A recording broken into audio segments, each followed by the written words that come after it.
Good evening, everyone. I'm so glad you joined us this evening. My name is Laura Durham. I'm the Director of Programming and Community Engagement at PBS Utah, and I am so happy that we have a partner in the Utah Cultural Celebration Center. We did our first event here earlier this year, and we just decided that this is such a beautiful space.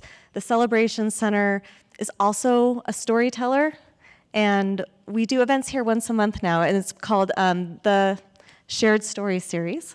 And so thank you for joining us. How many of you are here in this building for the first time? So quite a few of you. Okay, isn't it great? It's a lovely space, and it's so versatile. There's actually a calligraphy event going on in the back, and so they can do many different things here, and we're very, very grateful for their partnership here.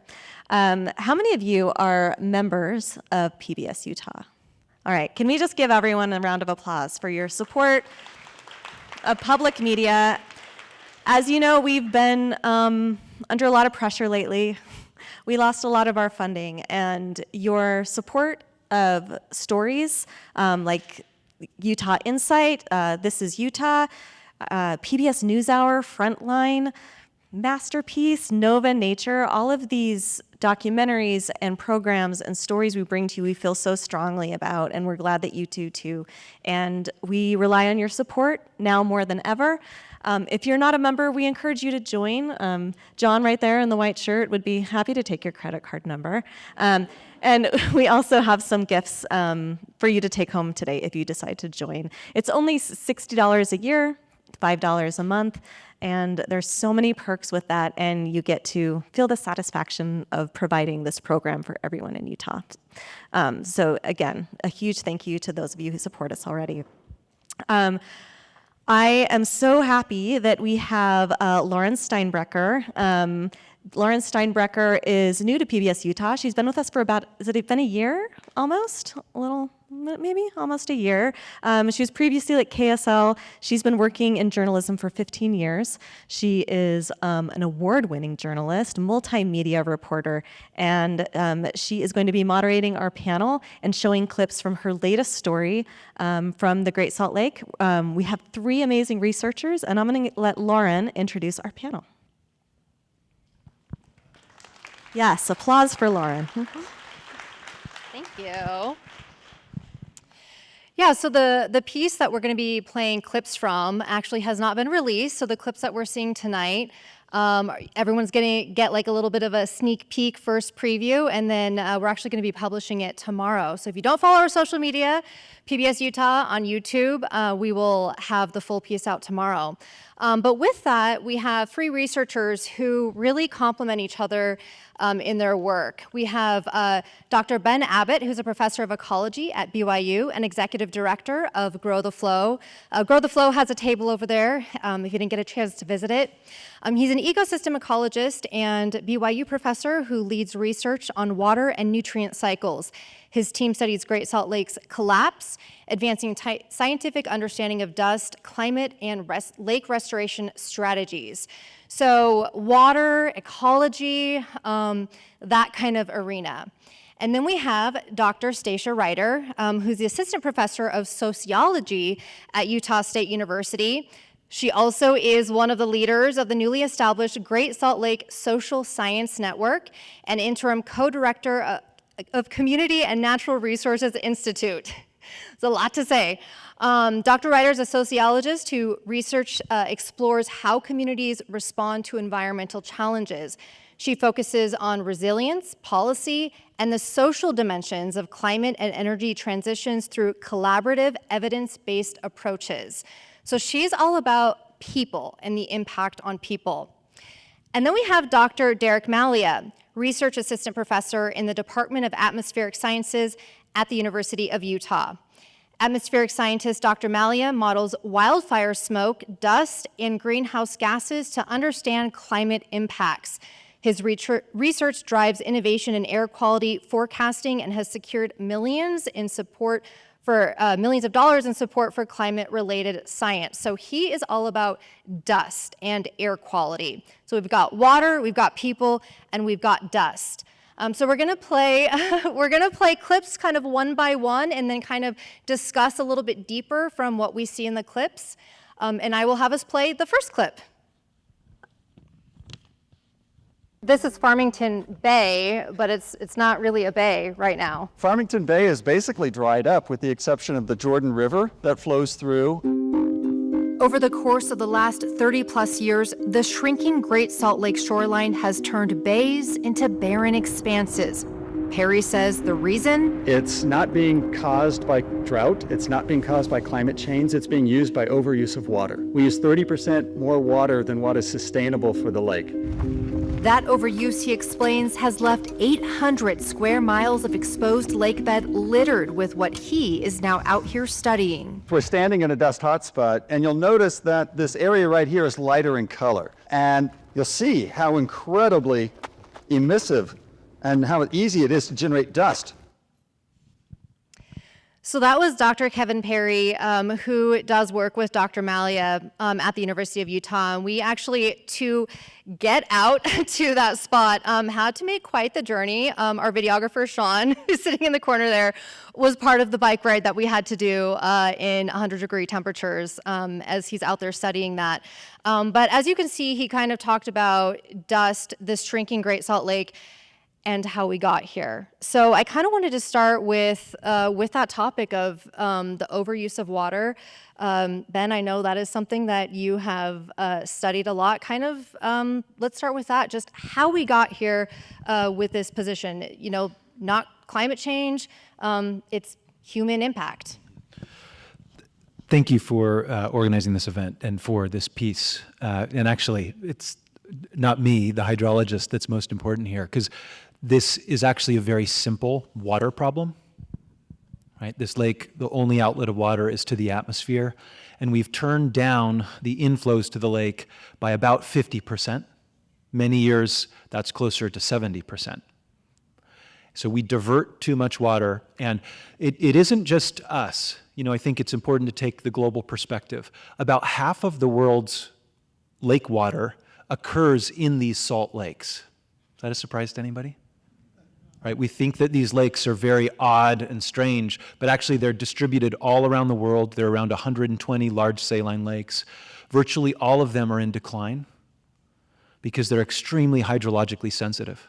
Right, you divert a little bit and then they start to drop. But I do have a non-rhetorical quiz question, if I can ask it of the audience. Sure. So I'm going to ask you what the current trend is of water use. Is water use in the Great Salt Lake watershed going up, staying flat, or going down? Who says that water use is going up? Who says it's staying flat? Who says it's going down? Okay, we've got all three positions represented. Water use since about 1990 has stayed flat. So during that time, the state's population has doubled. The economy has grown by maybe a factor of 4. And what's interesting is that what changed in 1990 was that was the last large dam that was built. So this isn't actually a story of inadequate supply. We don't live in a desert. There's plenty of water here. It's a story of too much consumption. As we've increased our ability to store and deliver water, then of course demand for that free water, largely free, right? It's subsidized by the federal government, most of these dam projects. That has gotten the lake to a place where we are far beyond the healthy, sustainable level for the lake. So if we're interested in restoring Great Salt Lake, we need to decrease overall water consumption by 1/3 to 1/2. And we're not talking about indoor water use, right? The water that you use to take a shower, that you use to flush your toilet, that actually goes back into the system. That's one of the only reliable sources of water for Great Salt Lake. Isn't that a crazy upside down world? And that's because we've treated the lake for over 100 years as a waste of water. But the story that these lakes tell all around the world is one of survival. When these lakes disappear, it isn't just negative impact on wildlife. It isn't even just negative impact on public health. There are whole communities that disappear, that have to be relocated. And the largest of these lakes to be destroyed is the Aral Sea, where around 500,000 people had to be permanently relocated, and several million people now are living downwind of what is no longer called a lake, it's called a desert now. The entire climate around that area changed. So when I think about Great Salt Lake, I think that all of us, number one, have to not underestimate how hard this is going to be to fix. But things are different, and we have resources here that none of these other lakes have. And so I truly believe that we do stand a chance to solve this problem, but only if we move quickly and together. And you mentioned community. I mean, hopefully we would not have to relocate ourselves here. But Stacia, I know that is something that you've really focused on, especially in surveys, asking people even how aware they are of the problem. And kind of talk to me about what you found. Sure, thanks. So we're seeing, I guess I should say, I'm drawing on a few different studies that I've been involved in to some degree, or that my colleagues at Utah State have been involved in leading. So we've got the Utah People and Environment Poll. That's a statewide survey that we're doing every year that's led by Jessica Schad. There's another poll, statewide survey that my colleague Jennifer Givens led, but I had some students asking some questions, and both of those asked about awareness and concern levels, and both found very high levels of awareness and concern. Now, this is quite a general level. When you kind of ask people questions about more detailed knowledge, they don't always know, but they're generally aware that there is a problem, and they're generally concerned. And the biggest concern that's come out of those surveys tends to be dust. In a project that I lead, where we've done more qualitative work, we've done some focus groups and some interactive activities, including body mapping, where we ask folks to draw an image of themselves, and then we ask them questions like, how does the drying of the lake make you feel when you think about this? Where in your body do you feel these changes? And dust has come up as a big concern. And I think it's not just that dust is a concern, but folks are connecting that concern. So in this body mapping activity, for example, one of our participants drew a red X over where her uterus would be and said, I will not have children while I live in Utah because, and this was in West Valley City actually, because I'm so concerned about the impacts that dust exposure could have on me, my children, my grandchildren. And so tying that qualitative work back to some of the survey work that some of my colleagues have led, around 24% of folks in the survey suggested that they think about the dust issue when thinking about family planning. So that's not, that's a quarter of folks. That is not an insignificant percentage. Yeah, that they are making major life decisions based on dust in Great Salt Lake. Wow, thank you. And Derek, I know you've worked very closely with Kevin. Talk to me a little bit, and we'll lead into the next clip, which is some of the work that you've done. Talk to me a little bit about the hot spots. We kind of just got into it, but the hotspot and that data and how that has helped in the work that you've done. Yeah, so, what have found is that the Great Salt Lake is, it's the lake bed is what we refer to as playa. It's kind of like what you see out in the salt flats in the West Desert and so on. And playa, it's very kind of complicated. And playa surfaces across the world, all of them are all slightly different. And the Great Salt Lake is, has its own kind of playa characteristics and so on. But one thing that we kind of found out was kind of interesting with the hotspots is that, we had originally had assumed that these dust hotspots that are emitting a good portion of the dust, this was equally distributed across the lake. And what we actually found is that most of the dust hotspots are actually on the eastern side of the lake. And this is really important because that's where most of the people are. So it's not that these dust hotspots are on the other side of the lake, but they're like right next to communities essentially. And that was a really interesting finding and something that we had not previously had accounted for. So kind of even going with Stacia's work, that people are making decisions based on the Great Salt Lake, and probably for good reason, because we're living right next to where the issues are. We're going to play the second clip, which features some of the work that Derek has done. He's transforming current DAQ measurements, plus all the data from Kevin Perry's hotspot studies, into this dust modeling map. That basically says how much dust will come off of the Great Salt Lake if these surfaces are covered or uncovered by water. Mallia is hoping to expand the model, saying it could show how dust impacts the speed of snowmelt on the mountains or how it affects crop growth and agriculture. And it could be used to warn the public when a dust storm is on the horizon. Kind of like how you would forecast like a hurricane or floods or even a wildfire. Almost like radar. Yeah. Dust. Yeah. In theory, we can make forecasts out to anywhere from 24 to maybe even 36 hours. There's a lot to unpack with this one. Let's start with kind of the absence of data and what led to creating this dust model, this map, and the need for creating it. Yeah, and so we wanted to get a sense of how much dust was the Great Salt Lake producing. We know that even when it was at normal Great Salt Lake water levels, that it, still has edges that are playa, which are going to be prone to emitting dust. And so we kind of want to kind of do this sensitivity experiment to see how much dust was the Great Salt Lake emitting back in the day. We weren't really collecting as much data. And then we kind of reran this model with more current lake levels to see what is that change in dust. And so that was one thing that we kind of are one of the purposes of running this model.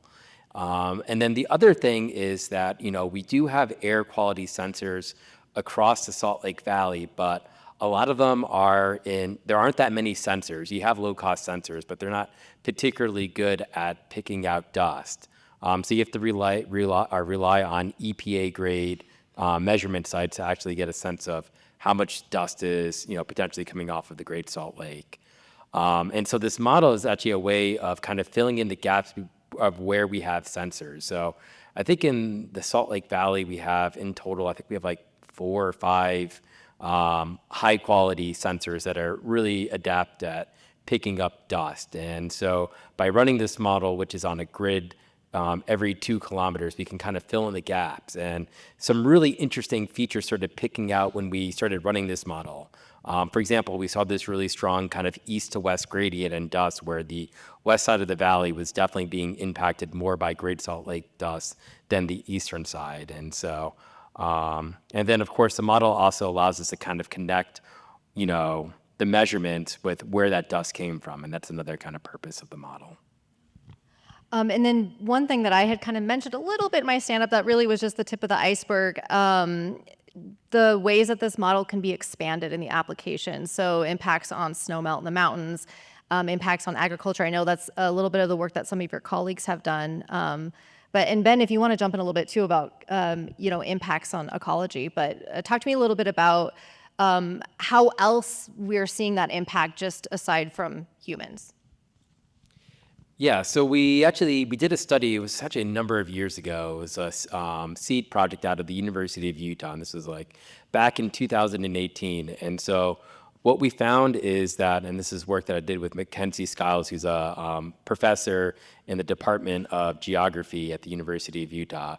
But we combined my dust model with her snowmelt model, and what we found is that it seemed like a Great Salt Lake dust event, a really big event at that, actually resulted or accelerated the snowmelt by 7 days. So if you did not have the dust, and that snow would have actually lasted up in the mountains another 7 or so days. And that's really important because that snowmelt is essentially, I like to think of it as it's the water towers of the West. That's what keeps our forests hydrated during the dry season, which is during the summertime for us. And then we actually did a follow-up study a couple of years later, and where we actually took the aggregate effect of all dust events for an entire season. And those results actually suggested that snowmelt or dust accelerated snow melt by upwards of 21 days. So that's almost an entire month where things are actually melting out earlier just because of dust falling on snow, which is basically absorbing energy from the sun. And that's basically allows that snow to basically melt a little bit quicker. Yeah, so what I'd say is there's, of course, the effect on public health. What we know from these lakes around the world is it isn't just asthma, though that is associated with exposure to lake dust. Lake Ermia is the most similar lake, or it was the most similar lake to Great Salt Lake until it was destroyed. It was in Iran. And in Tabriz, the closest city, they saw spikes in 41 different chronic health conditions, including 6 kinds of cancer and reproductive dysfunction, neurodegenerative disease. So it's every part of the human body that's impacted by this pollution. Then there's the hydrological impact on snowpack. And imagine if you're a city or a farmer trying to meet your demands and the water stops. 7 days, let alone 21 days earlier than it would have, right?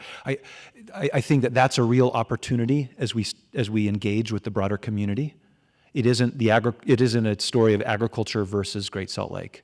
If we want to maintain our way of life, including agriculture, the urban forest that we enjoy here, it depends on the water vapor coming from the lake, right? We now know that about half of the rain and snow that falls in along the base of the Wasatch Range comes from Great Salt Lake. So think about that.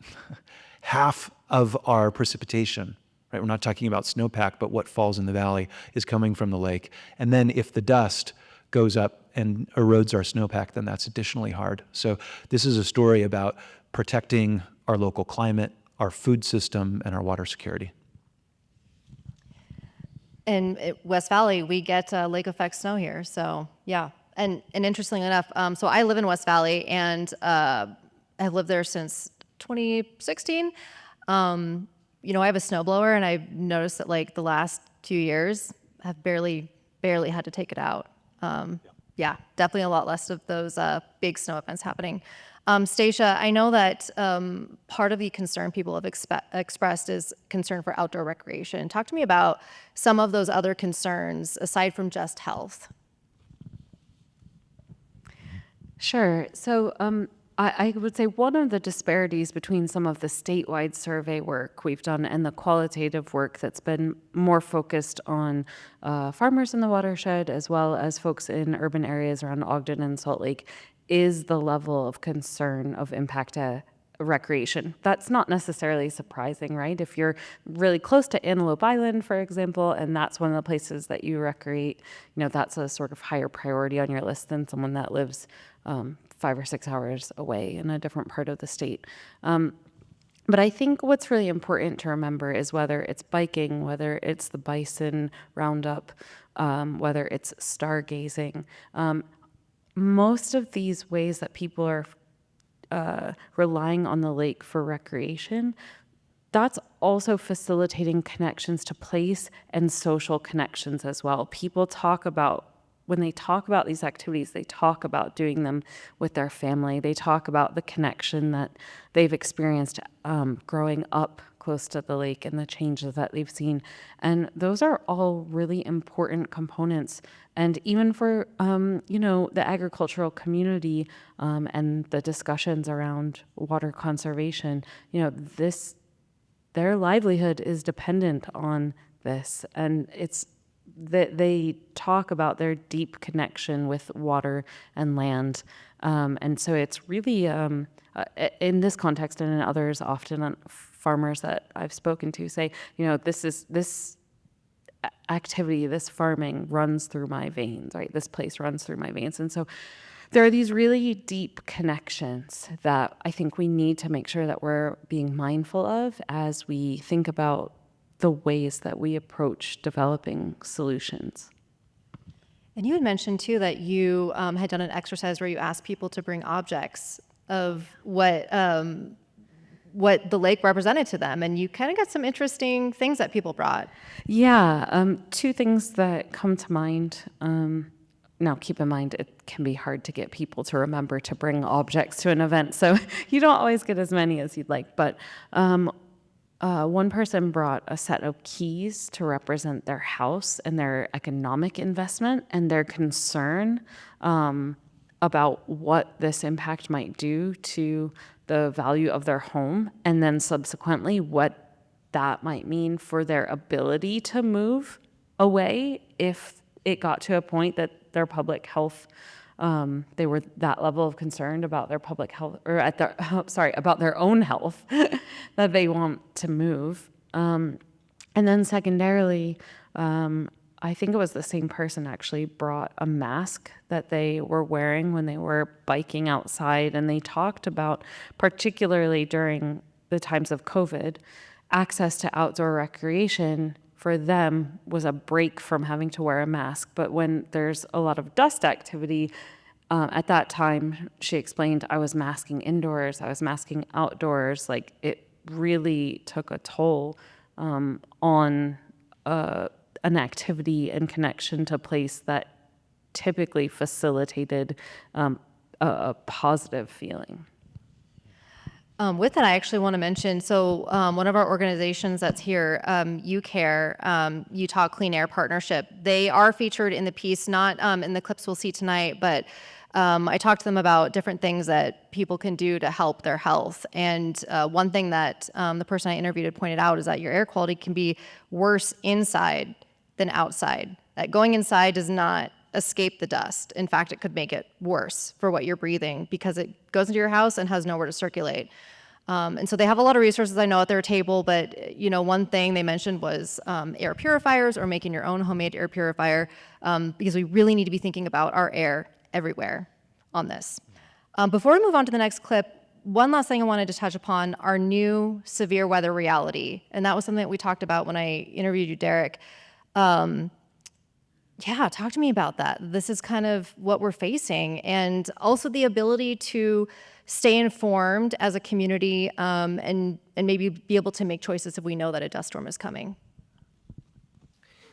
Yeah, and so, with these dust events, a lot of these are wind-driven, or pretty much all of them are wind-driven. So it's usually when you get strong winds. And so we often see this whenever we get a storm system, like a cold front, especially where it's relatively dry out ahead of the cold front. So if you get precipitation that falls, that can kind of dampen the soil such that it won't just readily kind of emit into the atmosphere.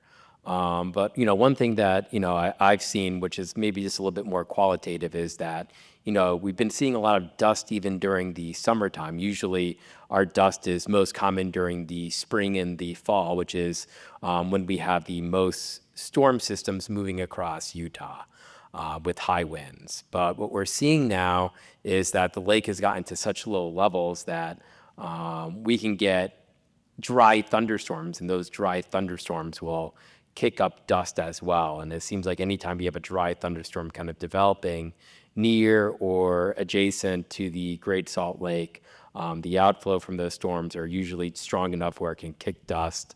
And unfortunately, those kind of thunderstorms during the summertime, they're pretty common. So it's something that we've seen more. And it's not that I think that we have more thunderstorms like that are kicking up dust, but it's just that the lake is at such low levels now that anytime you have an outflow from a thunderstorm passing over it, it's just readily emitting dust into the atmosphere. And so it's almost kind of turned this dust issue, which was traditionally kind of a spring and fall issue, to not being quite 365 days a year, but it's a good chunk of the year where we could get dust.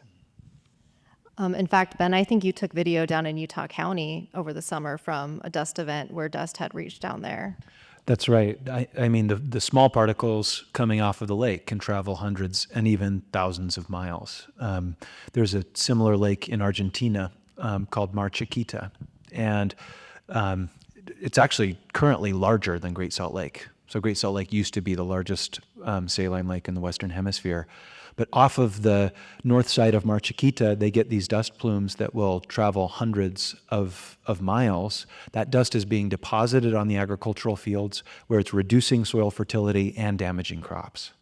So the first law of ecology is everything is connected to everything else. And we really see that through the dust. And with everything being connected to everything else, we're going to play clip number 3. with Dr. Sarah Graneski from University of Utah, who looking at the connections between what we have going on with the Great Salt Lake and even the populations that it's impacting. When breaking down demographics, Graneski found dust exposure disproportionately impacts socially marginalized communities. And we found that here in the Wasatch Front, people who are Pacific Islander had the highest levels of exposure to dust of any of the racial ethnic groups here locally. We found that Hispanic Latino people had the second highest. In addition to race and ethnicity, Graneski looked at socioeconomic factors like education level. People who didn't have a high school diploma also had disproportionately high levels of dust. And then also people who don't have health insurance. Why is that? Graneski says it means the dust is blowing toward where those groups live, which she says goes back to where different populations have historically settled, like here on the northwest side of the Salt Lake Valley. She says the dust model shows those disparities only getting worse the lower the lake drops. Yeah, so Sarah's a sociologist, and so she actually using Derek's dust model was able to then take census data and explained it in the piece right before that clip that we played, but was able to overlap that and then kind of figure out from there breaking down the demographics, and that's how she came up with that data. And Stacia, I know that you've been part of research on interviews with immigrant-facing community organizations, and talk to me about when we're talking about those disparities and barriers that people are facing. Yeah, and just to clarify, that research project is one that is led by Dr. Kirsten Vignetta, another one of my colleagues at Utah State. So I wasn't involved in those interviews, but I asked her to give me some of the high-level details so I could share that with you. And they found a couple of things. The organizations, the immigrant-serving organizations, do tend to be aware of the potential threat of dust, but they're often not dedicating resources to informing and addressing that issue with their clients. And they've found that there's sort of two reasons. One, of course, is lack of enough resources to do so. But secondarily, and we see this across the board sometimes with environmental issues, it's seen as an additive issue, not a sort of basic access or rights issue oftentimes when we talk about these environmental concerns. So I think that's one thing. And I want to point out too, from some of my research and some of the graduate students I've worked with, so Dallin Johnson's just did his thesis on people's willingness and ability to move as a result of concerns tied to drying of Great Salt Lake. And we see it come out in the qualitative research. His research was the survey research. There's disparities by gender and age in terms of capacity to move. We're still unpacking a lot of that data.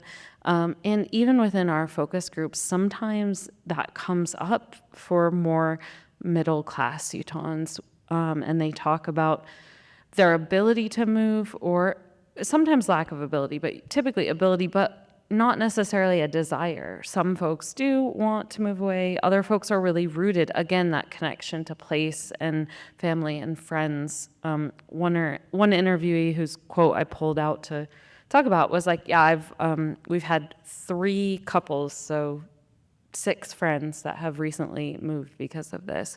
That's, of course, anecdotal, but when you start to put those pieces together and you start to pair that with survey data, right now I would say it's still sort of a low number of folks that are considering moving because of this, but I won't be surprised to see that increase over time. And the UPEP data, the UPEP poll is one that is longitudinal. We'll keep asking, and so we'll be able to see how that changes over time. And then for lower income folks, sometimes that doesn't come up at all. And so I ask about it, and it's just like a non-starter for a conversation, because it's just like that's so far from realistic for some people that it's just off the table completely.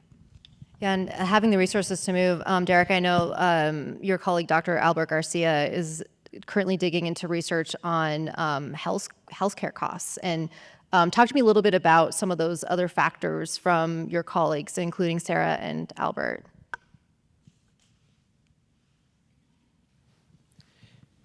Yeah, just the social disparity, that was a really surprising finding.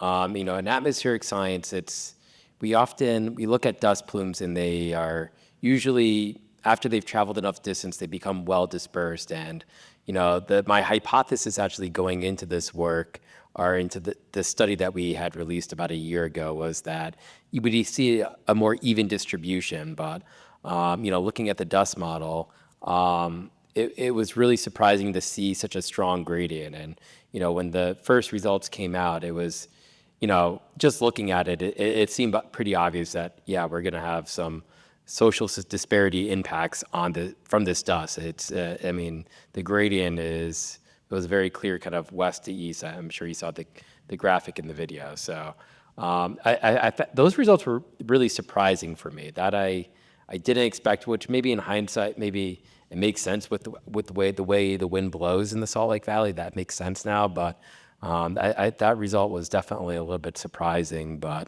well, maybe in hindsight now, but hindsight's 2020. It's not as surprising. And Ben, for you, I know that kind of advancing scientific understanding is a huge focus. And how do you think this kind of plays into advancing our overall understanding, or just factoring into environment and this human piece of it? I get asked the question a lot, when should I leave? And I think about a few years ago, Joanna Enterwada and Anna McIntyre led the Great Salt Lake Values Survey. And they didn't ask this question in that survey, but 17% of respondents said, I'm considering leaving the state. 17%. And the thing that keeps me up at night, but also maybe brings me hope, imagine if 17% of us could organize and be willing to stay and fight. Right? We could fix this really quickly. And so how do we move from that place of despair, helplessness, and abandonment to a place where we can act in faith and hope with power, right? And I really believe that we can, but it's, again, much more of a social issue than a scientific issue. How can we reach... I believe also that Great Salt Lake is the crisis that we need right now, right? As we think of our children and grandchildren and the mental health issues that they're facing, right? We actually need something beyond ourselves to look toward, to serve, to act. So I think that we will solve this. And there's been amazing progress just over the last few weeks of the business community coming together in a new way, of the interfaith community getting more and more organized. But it's because of actions like this, right? This event tonight, this news piece. So let's keep working at it. That actually goes perfectly into our last clip. And as a little preface, I interviewed Great Salt Lake Commissioner Brian Steed for this piece. We feature him earlier in the piece. This is a little bit later in the piece, in talking about what the Office of the Great Salt Lake Commissioner is doing. So we'll start with that clip. I think now we're starting to see that an unhealthy lake actually does have direct consequences to you and to your family and to your business. His office's goal is to replenish the lake, and they recently received $50 million in federal funds to go toward water efficiency projects, habitat recovery programs, and incentives for water rights owners.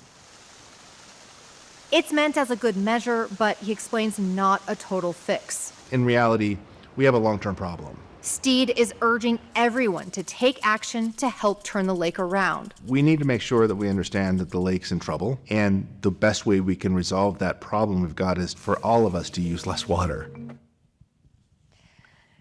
So when Brian is talking about everyone using less water, another portion of our interview, we had talked a lot about agriculture and, kind of this idea that, there's a lot of, there's farming, there's agriculture, and as a citizen, water's going there. But then, on that side, it's people, and I know all three of you can speak to this, but talk to me about, yeah, just that togetherness and coming together and what it really will take to move forward and solve this. Yeah, so I want to just say, yeah, our numbers kind of echo what Anna's research said about folks being concerned and considering moving away. But I also think it's worth noting that for as much as there was frustration expressed by folks that participated in a lot of my research, equally there is a lot of hope, and they derive that hope from the number of people who care across sort of all different groups that call Utah home. So I think that that's really encouraging. I think it's important, if we're talking about the agricultural piece, I think everyone sort of knows that is the lion's share of consumptive use at the moment. But my graduate student, Bryn Watkins, who's now doing her PhD at University of Georgia, she did the farmer interviews, and there's, I think, a misconception from their perspective. They've also reduced their water use as water levels have declined with Great Salt Lake. And so I think, they're very open to continuing to conserve water, but they also don't want to be the scapegoat and looked at as the only way we can move toward a solution. And her research shows that from their perspective, they see the poorly planned economic growth and development as equally a threat to their livelihood and the lake. And so it puts them sort of on the same side of some concerns that could impact both.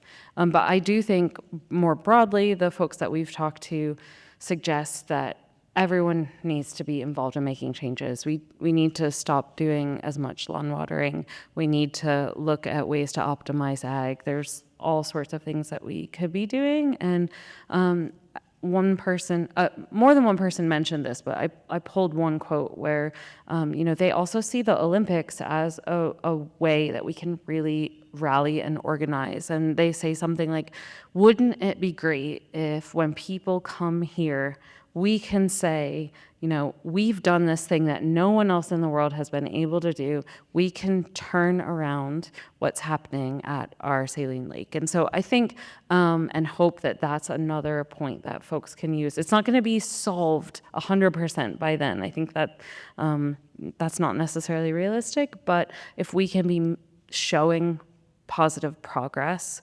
to the world at that point, I think, that's a great goal.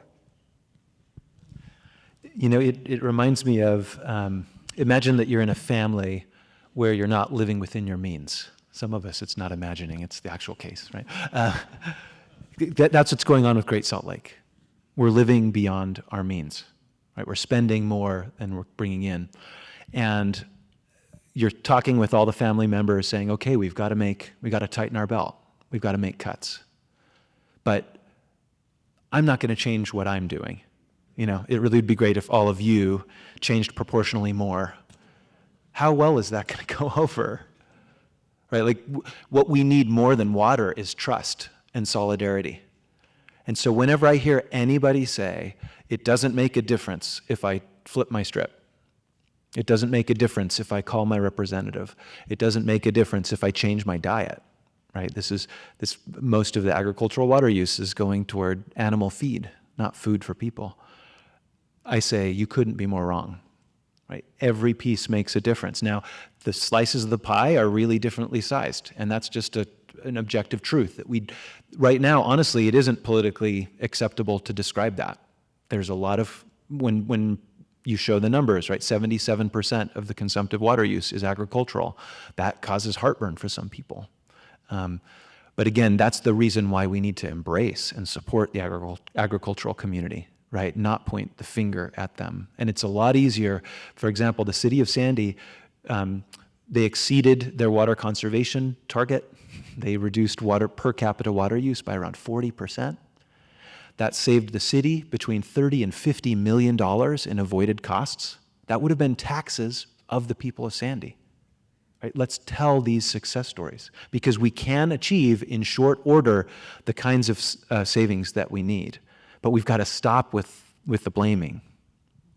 Absolutely. And Derek, one thing that we had talked about with your dust model is applications like helping policymakers. And talk to me about, just as we move forward, how you hope that we can just keep people informed, whether it's policymakers, legislators, or the community. Yeah, and so the one thing that makes me most excited as a scientist about the tools that we developed is that the dust model, for example, that is something that can be applied very directly. So, as scientists, we like to get into our theoretical research and so on, but one thing that gets me really excited is, developing a tool that can help inform policymakers and, give them a quantitative number of what does this dust or what does this lake level mean in terms of dust exposure? How many people will this impact? And so on. And so instead of this, essentially the model is, or this tool is, it's no longer like a hypothetical, if the dust or the lake drops in levels, this will result in more dust. Now we have, as good as the model is, proof that, we have this, changes in lake levels definitely impacts dust exposure. And not only does it impact, people, but along those lines, there's definitely these kind of disparities that result on that. And it's also worth noting that we're finding linkages to other things beyond people. We're seeing that this is impacting our mountains, and that's a big source of our industry. Our big source of our economy is up in the mountains. And along those lines too, there's even evidence that dust from the Great Salt Lake could actually be impacting agriculture. So not that agriculture is the only driver of the water consumption issue that we have, but along those lines, it's a big driver, and the dust could have a negative impact on that eventually if there's enough dust. So there's this kind of like feedback loop, but also along these lines, it impacts everyone and everything along those lines. And kind of being able to show policymakers those impacts that's a really rewarding thing. Not happy with the output from the model, but it is good to get a tool out there that people can use to actually make, hopefully good decisions. Well, thank you so much for providing your thoughts. We're going to have Q&A, so we want to know what people in the audience have to ask, whether it's from the discussion that you've heard tonight or just a question that you came with. We have a microphone right there, so don't be shy, and I'll kind of leave it up to anyone who wants to come out there. And you can line up too if there's more than one. You need to turn this on, or is it on? It's already on, yeah. Bird watcher, and on our way to Farmington Bay every single Tuesday, we've noticed a lot less water, and bird therapy has been an essential part of our life since 2020. Also on the way to the bird refuge, I see a pumpkin farm, and as adorable as pumpkins are, I also see a lot of unsold pumpkins rotting in the field at the end of the season. So it makes me wonder how much is being grown because growers hope to sell them, but it's not real. And if there was something that is being done or could be done to better match the water use with the crops, with the produce, lots of peaches on the ground, apples on the ground in the orchards, with actual demand, and if that would matter. And if anybody wants to talk about birds, please do. Well, thank you for that wonderful question. And we didn't talk about wildlife, but Great Salt Lake is a keystone ecosystem hemispherically. So birds that come here to feed, to breed, travel to every state in the US and every country in the Western Hemisphere. Isn't that extraordinary? So what happens here ripples out throughout the hemisphere. And we have sometimes 90% of the global population of some of these bird species like eared grebe and Wilson's phalarope. So it's extremely important, and I apologize that we didn't look at that. Talking about crops and waste and markets, right now farmers often don't have the options that they need. So if you look at wheat, it's a crop that is more profitable per acre and uses about half as much water as alfalfa. But many farmers can't grow wheat because we don't have the infrastructure, the silos to store the wheat and get it to market. And so the line of reasoning that you're saying, can we better align, make markets more efficient, could have a real impact. And you'd have farmers are some of the most sophisticated thinkers, right? They're operating with very small margins. They've got to think ahead. And so they could respond potentially quite rapidly.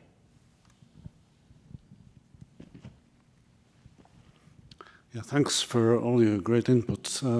I've been involved in lobbying about climate change for a decade or more, and I'm interested how you see the legislature being affected to put more money into solving the problems of the Great Salt Lake. At some point, it's going to take paying money to have the water from agriculture go into the lake, or to do more in the cities to use less water. What sort of events are going to trigger them? Would it be some massive dust storm, some terrible adverse publicity, threat of the Olympics? Would some religious leadership be impactful? I'd love your thoughts on that. Yeah.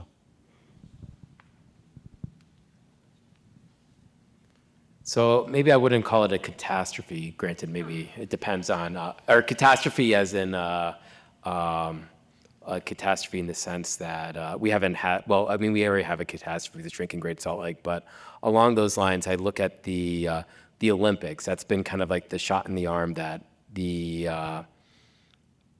having a dusty Olympics would look really bad, right? So, we had, probably for like the first time ever, we actually had a dust storm in January, which is right around when you would have the Olympics. That you would never have dust storms in January, but we had one actually back in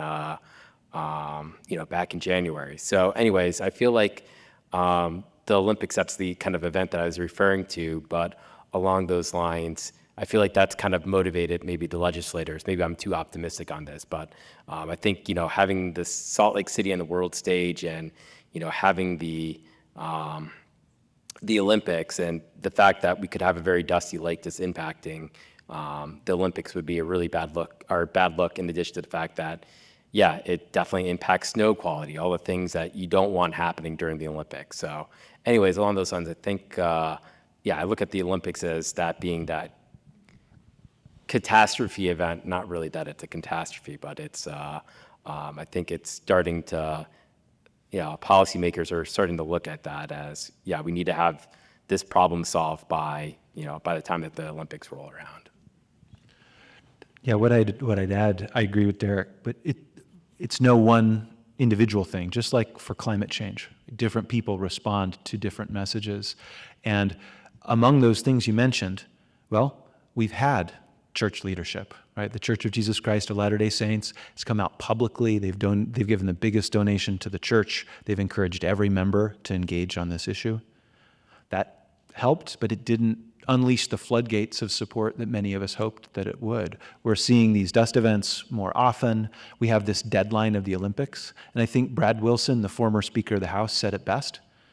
He said, the Olympics would be an awful reason to save Great Salt Lake, but it could be a helpful milestone, right? That gives us a deadline. Right now, does anyone know what the current plan is? How quickly do we want to restore Great Salt Lake officially? 30 years, right? And when you say, okay, there's a crisis, there are people dying, there are 12 million birds at risk, there's $2 trillion of infrastructure at risk, let's fix it in 30 years. That's basically saying we're not yet serious about this. Once we decide to refill Great Salt Lake, there are lots of ways we can get there, but we're still in the area where we haven't yet committed to it. So I think there are lots of parallels with climate change for sure. One last thing. In 2022, when the lake reached its former low, now we very likely will break that all-time low record next year, or at the latest the year after that, right? We're on track to surpass that. There was a lot of momentum. There was a lot of pressure on the legislature to do things, and they made major changes. We also prayed, right, for relief, because no amount of money at that time could have gotten water to the lake. There was no water anywhere in the watershed to be had. I personally believe, now it's easy to laugh, right, and point. John Oliver, anybody like John Oliver? John Oliver mocked the people of Utah for coming together in prayer for this issue. Now, whether or not you believe in God, I think that's not a good look. Right? Like, when people pray for something, it's because they're focused on it. It's because they care about it. And I actually do think that we need to be thinking about, all right, clearly not just faith is going to fix this, even those of us who are Christians, right? It's faith and works. But are we serious enough about protecting our home to set aside some of these tired divides and say, I'm not going to do some kind of worthiness test to ask what you believe or don't believe. If you're going to help, right, save the lake, let's do it together.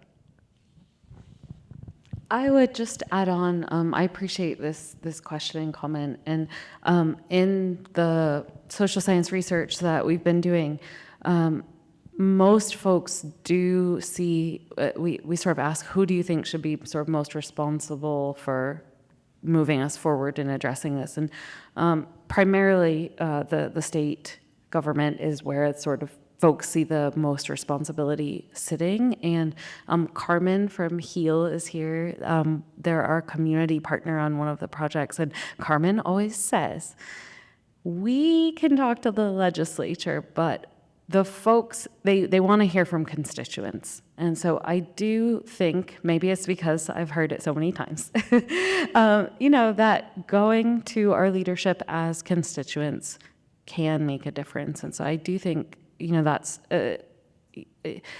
lobbying as a group or organization is one thing, but going as a constituent is a different thing. I think that's important too. All right. So in terms of solving this crisis and becoming better stewards of the lake, what's the worst structural solution you've heard thus far that people are taking seriously? Yeah. Legislators, et cetera. And what are the best? I like the second half of that question better, but there's a long list of bad ideas. Pipeline from the Pacific Ocean. Cover the lake in black plastic balls. Use fourth-generation nuclear to pump groundwater, desalinate it, and refill the lake that way. Cover the lake with saran wrap. That's a real one.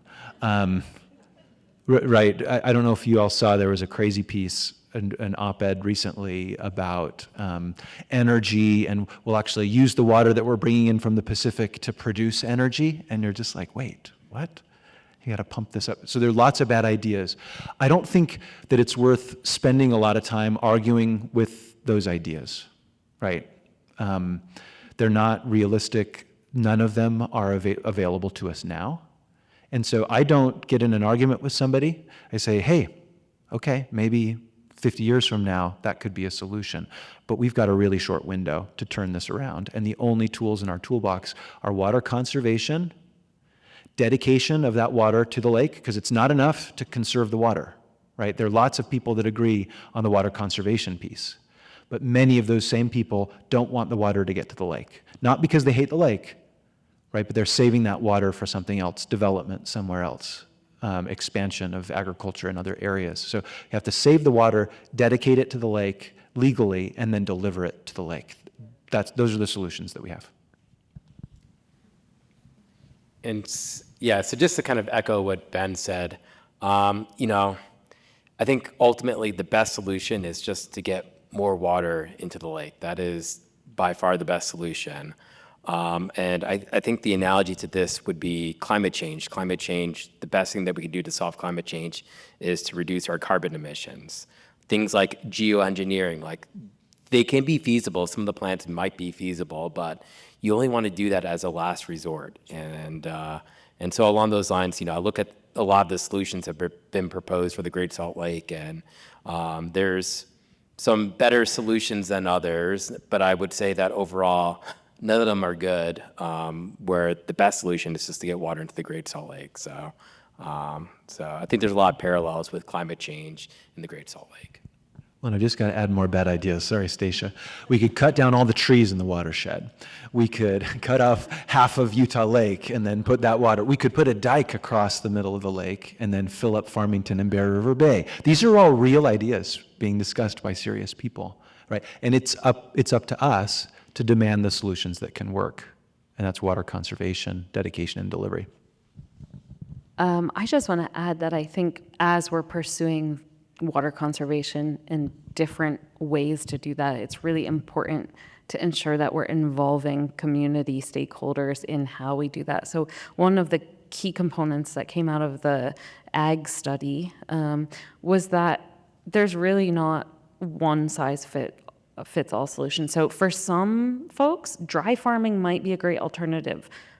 For others, non-starter, right? And it's not just thinking about for the ag community, but how can we leverage the easiest ways to conserve water, or the ways that people are least resistant to approaching conserving water, and how do we build from there? Because I think that's what you need, right? You need the paths of least resistance to work the quickest and most effective. And if folks aren't included in decisions that will impact them,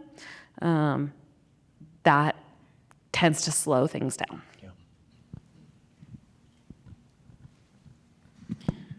So my family and I we moved here this summer from out east, and we kind of had the reverse discussion of people here thinking about whether they will leave. Ours was, do we move there? Because we were aware of some of the challenges, and it's been interesting being here and seeing kind of the public sentiment about the lake. I was really surprised what you said, Stacia, about the findings of how many people for whom it's of large concern. Do you see a correlation between concern and action? And if not, where is the disconnect? Why aren't those people who are concerned taking measurable or meaningful action? This is such a good question. I don't think that any of our data that we have completely analyzed speaks to this yet. But one of the grad students I work with, Nathan Thompson, who also works with Grow the Flow, he's looking at applying the concept of psychological distance, which is often used in climate research to understand people's level of concern and action as it relates to the distance or closeness they feel to the issue. So the distance or closeness to the lake, and that includes spatial distance, but it also includes psychological distance, social distance. And so he has his data, he's analyzing it right now. So I can't give you some definitive answers on the correlations to that, but I can say that levels of awareness and concern are pretty close. So I think we have, like, in one survey, 75% of survey takers said they were somewhat or very concerned about drying of Great Salt Lake, and around 80%, a little over 80%, were somewhat or very aware of it. I should have said those in reverse order. But anyway, so those things we do know are quite close. And that's statewide data, right? So that is not just folks that are living in close proximity, though we do see at least one thing that's come out of Nathan's work so far is, of course, the spatial distance does make a difference in terms of people's concern and willingness to act. Thank you. Well, I think you've already answered my question about other mitigations besides water. If we can't get the water, we're just screwed. Are there really no other mitigations or slowdowns, like changing the surface or redistributing the water, or windbreaks that prevent more dust turbulence? There's really no other serious, even feasible mitigation besides more water? It's a really good question. the closest analog that we have is Owens Lake in California. And so this was a lake that was dried out with the LA aqueduct, and they've spent around $2.5 billion on dust mitigation. Depending on the lake level, that lake is between 5 and 8% the size of Great Salt Lake, right? And it's hundreds of miles away from any urban center. So if we scale up with a realistic coefficient, we're talking about spending, $500 million, maybe $1 billion a year if we're going to go down the mitigation route. The estimates for how much it costs to get the water are between $100 million and $500 million a year. So, and the difference is if you're in the mitigation space, putting out hay bales and gravel and chemical treatments like they've done at Owens Lake, you don't get any of the other benefits, right? We don't get our snow back. We don't get our birds back. We don't get the recreation benefits. And so there's a cheaper option than mitigation. And so I've heard this rhetoric was really disturbing to me when I heard it, but I've heard some lawmakers say, we don't want to put all of our eggs in the conservation basket. And that to me is like, wait a minute, we don't want to invest in the solution that we know can work at the lowest cost with the most co-benefits.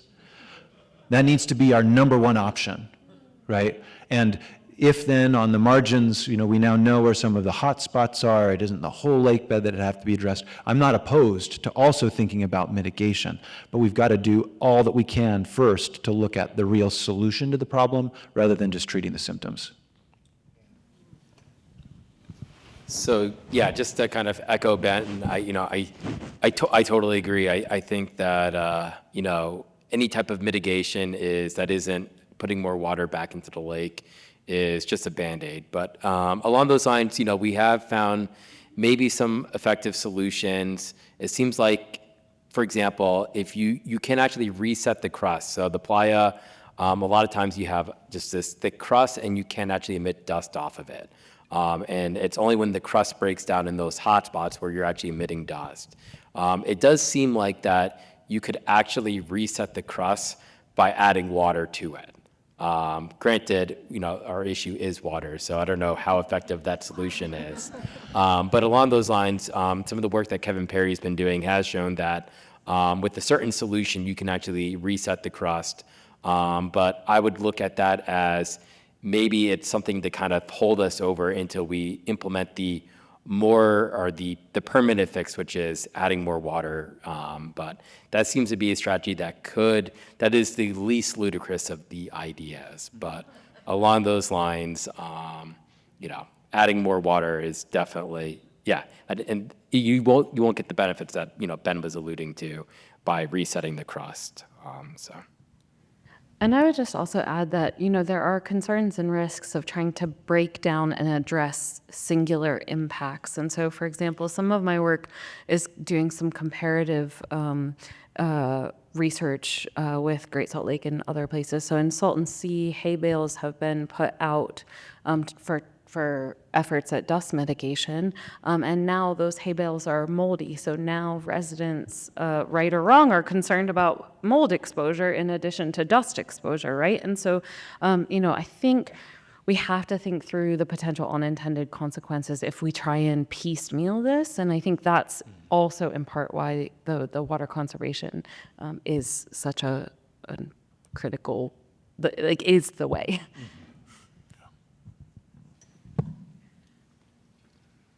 If I understood correctly, one of you said that intense economic growth is working against us because there's not real consideration of the water use. And specifically, I think about the distribution hubs, what are they called? The inland port. Inland port, thank you. That there was going to be one in Salt Lake and people objected enough. And now they're going to build one of the 7 in Weber, and pave over pave over wetlands. And how do we? It seems like the legislature is only interested in economic growth. But the flip side is, I wonder, the population along the Wasatch Front is about 3 million people. Are we all so stupid that we're going to ignore this problem? And what do we do? But this economic growth has to be considered what the impact is on our ability to live here. Thank you. And thanks for being here tonight. Great discussion.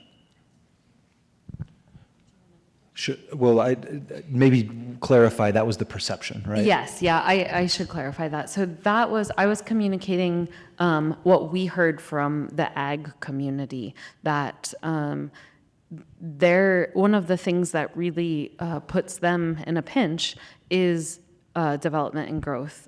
So a good example is actually as they need to sell off some parcels of land to continue to stay solvent, and those parcels go to development, it actually can limit some of their options for how they water. And often that means less water conservation is the options that are available to them. And so the perception is, from those folks is that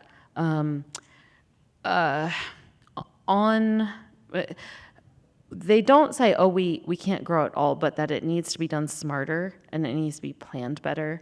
And the graduate student who led this work often says we need to think about growing more vertically instead of horizontally, because we also do know that we have housing affordability and accessibility crisis here as well. So it's more about smart growth and well-planned growth. And also, I will say, folks are not happy about the inland port. When I've talked to them, I live in Weber, and some of the research has been in Weber, and that when we talk about the lake has come up multiple times. Why are you doing this near like wetland areas when we're trying to save the lake? So that is something folks are concerned about. Yeah, the thing that I'd add is the economic growth, the population growth, speaking of scapegoats, is often incorrectly blamed for the decline of the lake. And again, municipal and industrial use, all of the people, that line has been totally flat as far as the amount of water consumption. So we figured out a way to not just survive, but to flourish within our limits. And I'll just bring up one example that's counterintuitive. There's a lot of concern about data centers, right, and AI. If we were to pass a law that said data centers need to have non-consumptive water use, right, because there now are technologies where you don't evaporate the water, you pass it through the system. If we were to pass that law, data centers would then become conduits for getting water to Great Salt Lake, because they're willing to pay more for water than cities or farmers are, right? And so we need to be sophisticated and understand the issue as well. And it is complicated. I don't blame anybody for misunderstanding these things. And you'll see even in well-intentioned exhibits about Great Salt Lake, right? The exploding Utah population is causing the decline of the lake, or it's climate change that's causing the decline of the lake, or it's drought. And we know it's not a singular cause, but about 80% of the lake's decline is the local water consumption. And that's good news, because that is something that we have control over. Many of those other things, we don't have a way to address that, but we do. If we can consume less water, we can both have this amazing place to live and the amazing lake that supports it. Thank you all for this conversation. It's especially important to me that I'm hearing all of this positivity and seeing people in the room and the presence. I've lived in this valley my entire life for 60 years, and for anyone who's lived here for their entire life to experience firsthand as someone who has asthma that the intensity of the conversation is wonderful, though the lack of action is painful. Because the longer that I've stayed here, I am one of those who is looking to move away, because my own physicians have told me for years that the longer I live here, the more my lungs are scarred and the shorter my life will be. That is painful to me, because I've worked in health education now since 1996, and I encounter people who have asthma all the time, and they don't understand, especially if they've come here, if they're refugees, that type of thing. One thing that gave my heart hope the most during this conversation tonight is when you, sir, talked about changing diet and talking about animal agriculture, because something that helped to extend my life is when I switched over to a plant-based diet. And I know that's not popular for a lot of people, though if we were to just look at modifying our diet and our intake and how we can better address agriculture, better address our own consumption decisions, that is something that I don't think is being addressed enough. And to just bring that to the table, not that my grandfather was a dairy farmer, so I don't want to bash farmers, though I know that there are choices that we can make as individuals, and looking at our corporate and our governmental leaders that, yes, we want those role models, though to actually make those individual choices, I don't think that people really understand that when they're biting their hamburger, how much water that took. And that's something that it's just wonderful to have this conversation tonight and know that there might be hope, though I honestly don't see that it's going to be happening in my lifetime. And that's frightening for me. So I hope you can address more of that. Thank you. Yeah. Thank you for that incredibly personal and moving story. And thank you for being here. And it's true. We call it the food, water, energy nexus in ecology, right? They're all part of the same thing. And there's one version of the story where you say, we're growing so much alfalfa here because of the Farm Bill, right? We're subsidizing that specific kind of agriculture. And that can be super discouraging, right? When you think about this isn't actually local food security that's at stake. It's the types of crops that are being raised in different areas. And I don't have a good answer for that, except as you noted, it isn't particularly popular. You know, most people don't want to make those kinds of changes. And there are ways that we can move forward to solve this without everyone doing a very difficult major change in their life, right? We need to create a system, we call it a lake first approach. We say, we know Great Salt Lake needs 1 million more acre feet of water. So we need to conserve, dedicate, and deliver that water. And then with what is left over, right, people can decide how they want to use that. But until we start prioritizing our home, because you're not the only one, in fact, how many of you believe that either you or a family member is affected by a disease exacerbated by exposure to Great Salt Lake dust? So we've got maybe 20% of the audience right here, right? It's impacting all of us. And we don't have to agree on what to eat. We don't have to agree on whether prayer is a good approach or not. Let's get water to the lake, right? Ultimately, it isn't the number of podcasts or television series that we have on Great Salt Lake that's going to determine whether it goes up or down. You can't negotiate with hydrology. It's the amount of water we get to the lake. And so we got to do that fast. But I do believe, speaking of optimism, I do believe we're going to do it.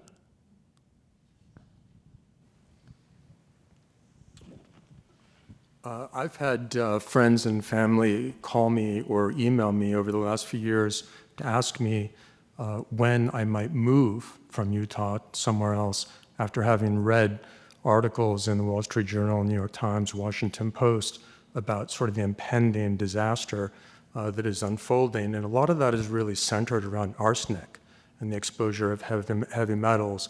Not something that's really come up much tonight. And I'm wondering, you know, in the research that you've done, for example, talking to people about concerns, whether there's a difference in how people respond if we're talking about dust versus something like arsenic, and knowing the carcinogenic properties of some of these heavy metals, and whether in some way that can or will shift the focus in the debate. That's part of my question. And second is, where is the monitoring? You mentioned 5 stations, for example, looking at the dust. To what extent do you think we will be or can be aware of these particles being in the dust so that some of us can make even more informed decisions about how we manage our lifestyle or where we choose to live? So in terms of more air quality stations, the state of Utah, they just got a grant and they will be expanding their air quality network. And they're, as of right now, determining locations to set up a bunch of new sensors. So the monitoring of these dust events is going to be substantially better than it has been in the past.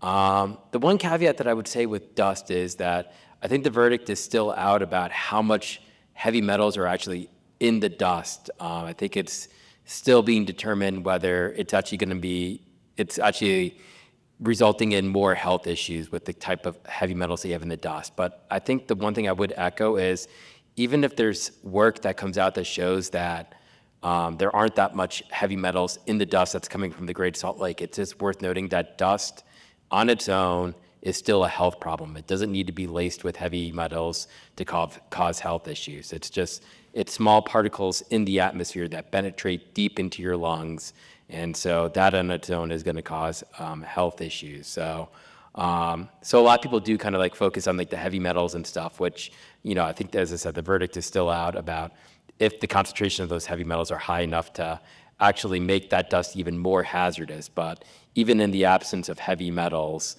it's worth noting that, dust, because of its small properties, can have a lot of health consequences, just because it's just fundamentally just dust. But I do think it's helpful to know what's there, both from a communication standpoint and a public health risk exposure.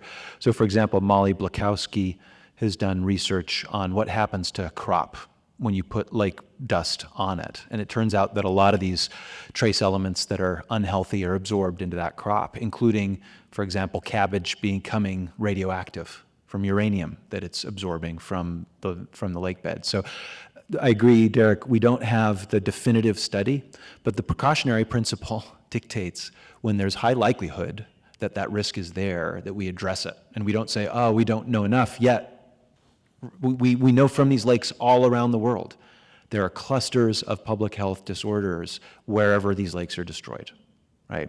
From the Aral Sea to Lake Popo to Lake Hermia to Lake Chad. So yeah, it's a mix. It would be helpful to know more. Just to address whether folks are distinguishing or not, yeah, some folks do mention arsenic specifically, but most folks just talk about the dust exposure more generally, I would say, in the conversations that I've had. There was a second point, but it's gone. I was going to add, too, that in talking to Kevin Perry, who we saw in the piece, he actually, when he was mapping his dust hotspots, he also collected soil samples and got those tested, and that is how we found out about all the metals and arsenic. And in my interview with him, he talked about how high are the levels. He said, at least what he's found in the samples for arsenic, it's 10 times what the EPA would deem safe for us to breathe in. The issue is that there's just not enough out there right now to know what impact is that having if we have a dust event, how much are we actually breathing in. And I think the other issue too is that over a 24-hour period, that's kind of how the EPA measures it. So if you have a dust event and it's an hour, 2 hours, that actually, when you average it out, may not still be enough to go over the levels that they deem unhealthy because of the average. But that is part of the study, the dust monitoring that DAQ is going to be doing. Also a little bit featured in the piece as well, because I went and talked to them about expanding that monitoring. So. Yeah, I remember my other point is just, the speed at which it's taken a long time to get more monitors, and it's still probably not enough. It's not in enough dispersed locations. And so that is another thing that I think, if we can communicate the urgency of just needing to know more science about where it's happening. As you said, we do know from a lot of other lakes, but knowing more about where this is happening, getting more monitors out there is crucial for the public health piece. I'm just going to do a quick time check because I don't have a watch up here. Are we at 8? We're past 8? No, 5 till. 5 till 8. Okay, we can do one more question then. My question is, I liked your idea about the data center water usage and passing a law. And we've talked about the solution is getting water into the lake and community engagement. So if I'm going to engage with my representatives, what would be like the top 2 or 3 policies specifically I should try to push with them to try to get the most bang for our buck policy-wise?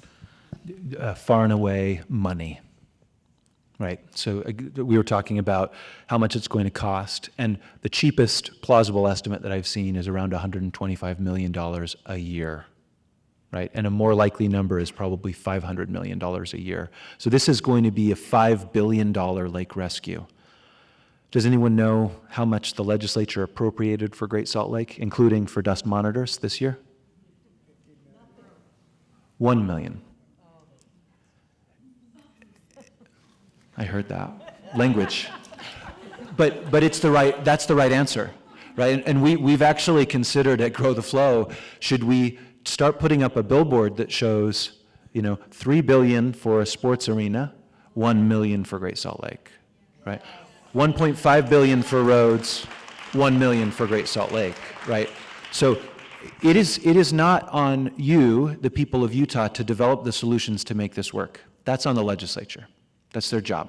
So when you call, you don't need to be self-conscious. You don't need to worry about what the cause is. You don't need to know what the solution is. What they need to know is that you care.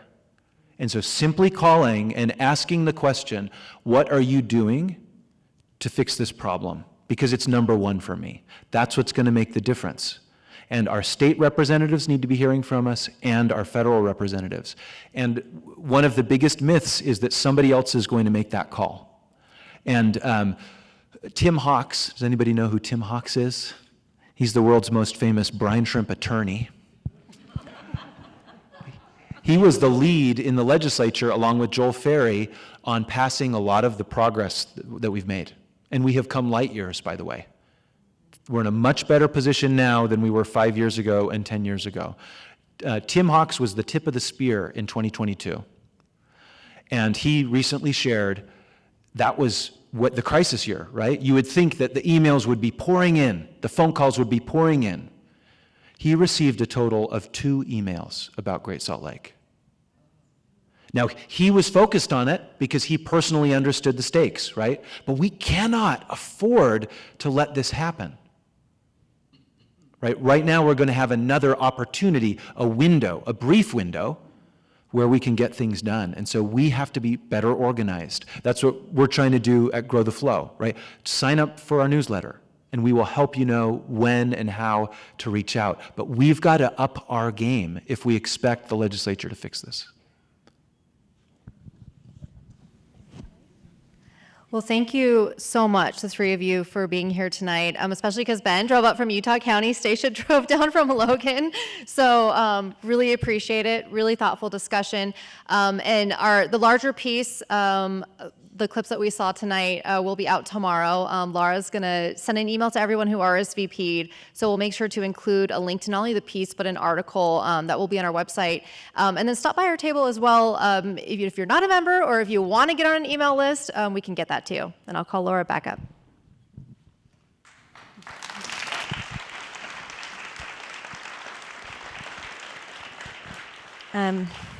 A huge thank you to Lauren Steinbrecher. You saw her in that piece. She made many trips out to many places far away. She's an incredible journalist, and Sean left, but I also wanted to, again, call him out for the beautiful camera work that he did. It's Get to the River Month, and I don't know if I learned that from the Celebration Center, and this is one of the things we're doing to celebrate Get to the River Month. And I also wanted to invite all of you back here on Friday. There's a big celebration called the Salty Jams Concert. If you like music, community, food trucks, that's happening this Friday. It's a free, family-friendly event. And then I also want to welcome you all back next month in October when we have our Shared Stories series. We have a bilingual radio station with PBS Utah and KWR. It's called Avanza, and that's going to be a really fun event in October, celebrating Latino music. And then in November, we'll be back to give you all a preview of Ken Burns' newest documentary, The American Revolution. And that should be a really, really interesting event as well. Thank you again for being here. Thank you for your support. Thank you for caring about things that matter here in Utah. Thank you.